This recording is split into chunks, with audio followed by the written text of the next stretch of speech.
Hey guys, so I'm big on Quora. I go on Reddit too, but I really like Quora quite a bit. It's something that kind of came out of nowhere. I like it. People ask questions, and folks answer questions. So on this one topic, people were talking about would militias stand any kind of a real chance of winning against an armed force like the U.S. military? And there's some questions you see, and it's just like it lights a fire in me. It lights a fire. And I would say this is one of them.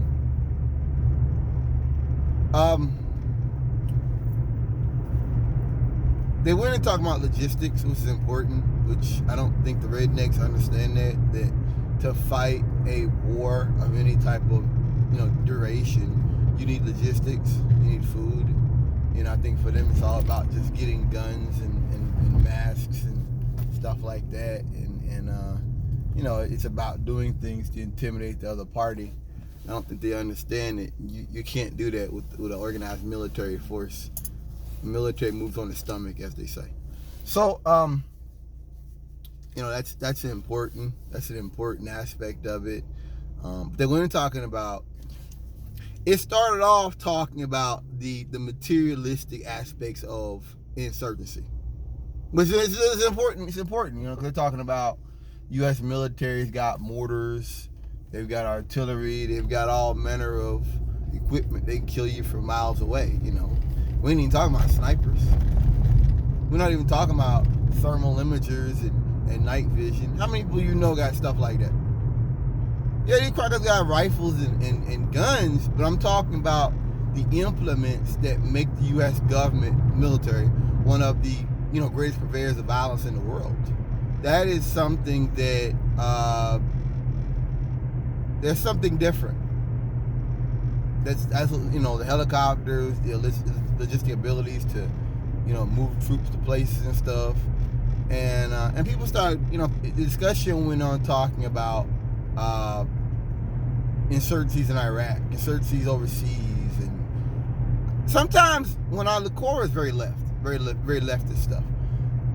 But sometimes I think people will be saying things and they're saying the same thing, but they're arguing about semantics. Let me explain. On one hand, they're saying that it can happen.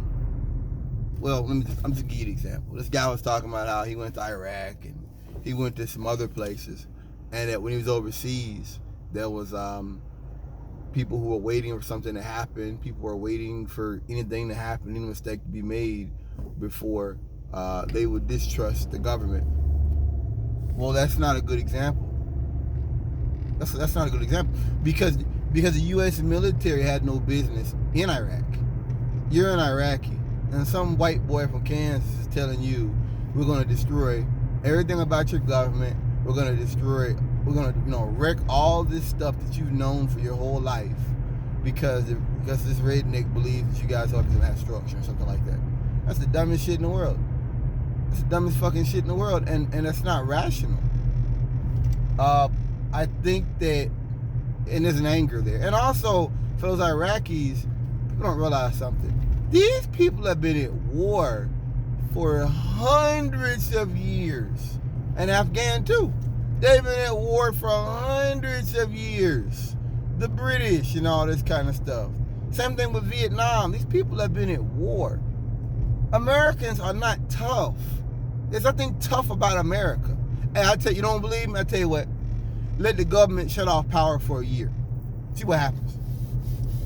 That's all it takes. Hey, rednecks, no more PS5. No more PS4. No more video games. Fuck, I ain't talking about cell phones. They cut that off immediately. But how about they cut the electricity off for a year? Americans are not tough. It's not a tough country. And America is very divided. Here's the other part of the matter. When you talk about places like Iraq and insurgencies there, those people live within the communities.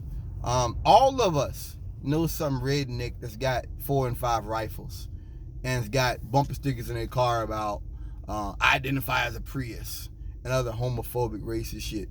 All of us know people like that. All of us, you know what I mean? We just can't do anything about it. I said in another video earlier, earlier video, that we accept. I think we accept a lot of shit in America. I think we accept a lot of white supremacist stuff, but it's not blatant. Whereas overseas, it's kind of like, oh, like that's terrorism. I think that's a big part of it. If we're all out here and the government shuts electricity off or whatever sanctions are taken against, the insurgents,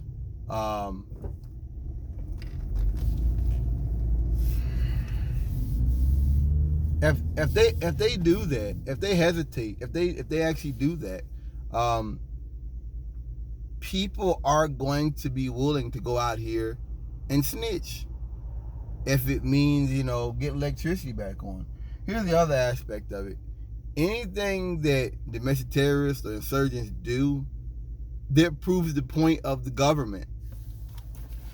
You know what I mean? When you talk about Iraq or those countries over there, they're fighting to get America out of their country. They're fighting because they don't want imperialism, and they're fighting because they don't want foreign control. That's one thing. If a bunch of rednecks go out here and are like, we're not gonna accept this, we're gonna start killing people, it's not gonna work. That's not a rational basis to do that. Like so much of what they've done over the years has been like funded and like sneaky shit like Timothy McVeigh and Eric Rudolph. If these people ever actually on a large scale try to commit acts of violence, that'd be it. I got a question for you. These bumpkins, these racists, who's gonna fund them? You want to talk about Iraq, the insurgency in Iraq and Afghanistan? Those were funded. Iran and other countries. Those were funded. Who's gonna fund a bunch of bumpkins in East Texas? Ooh, Mexico. Yeah, Mexico is gonna fund a bunch of bigots and racists. Yeah, Canada. Nobody's gonna fund them, and that's the difference.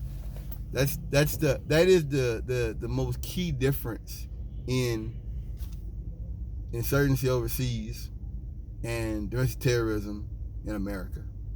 It's not the same. Like I said, Americans aren't hard. Americans aren't tough. You think you're tough? Like I said, let the government shut the power off for a year.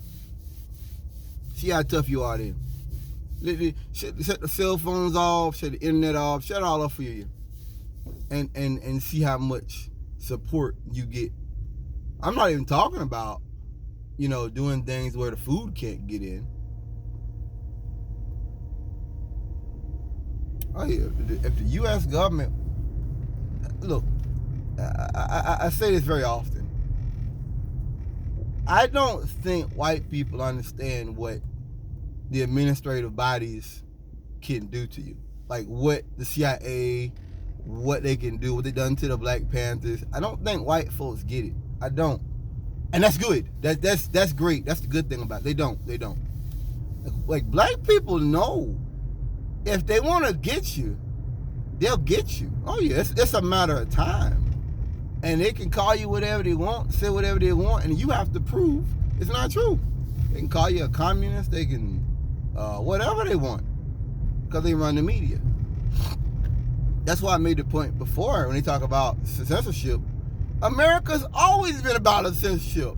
That's what America's always been. With the Red Scare saying everybody's a communist, the Lavender Scare saying everybody's gay. Like America's always been about that. America has always been about repression. America's never been a real democracy. Everybody knows that. That's one of those things that, if you're some bumpkin and you're sitting around on the farm, you may be confused. You may think that certain things are not true are true. I just think that here's another thing. What happened on the 6th was not a victory for anybody.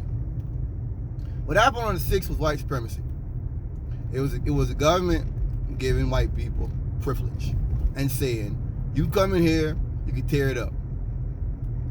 That's not saying domestic terrorists were effective.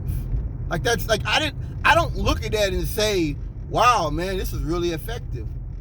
No. That's not what I get at all. No, it just the more they do these things, the more the rest of the world recognizes America has a problem. This is a white supremacist country. We have a big problem, and you know, people like that Marjorie, whatever her name is, people like that. What is this guy doing?